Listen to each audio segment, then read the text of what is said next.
అత్తమ్మ వాళ్ళ ఇంటికైతే వచ్చేసాను. లాస్ట్ మినిట్ వ్లాగ్ ఎవరైనా చూడకుండా ఉంటే చూసేయండి.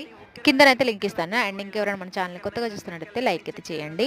అండ్ మా హస్బెండ్‌కి అయితే ఒక కొత్త షర్ట్ అండ్ కండువా అయితే ఇచ్చారంట. గుడికి సంబంధించిన వాళ్ళు ఉంటారు కదా! వాళ్ళైతే.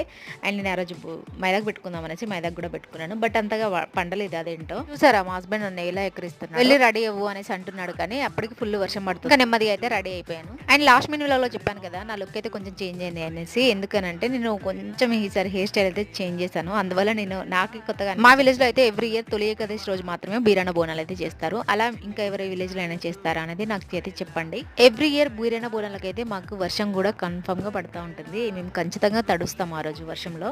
ఆ నెక్స్ట్ డే కూడా ఇంట్లోనే ఉన్నాం మేము. వాళ్ళకి ఏం చేయాలో అర్థం కాక ఇద్దరు అయ్య కొడుకులు సైకిల్ అయితే తొక్కుకుంటా ఉన్నారు. ఆ రోజు నేను మటన్ బిర్యానీ చేశాను. టేస్ట్ అయితే నిజంగా సూపర్‌గా వచ్చింది. అదే ఫస్ట్ టైం చేయడం కూడా. ఈ వ్లాగ్ అయితే 3 డేస్ వ్లాగ్ ఒక్క మినీ వ్లాగ్ వీడియో కూడా పెట్టడానికి అయితే ట్రై చేశాను. చూసారు కదా ఎలా అనిపించింది? నచ్చితే లైక్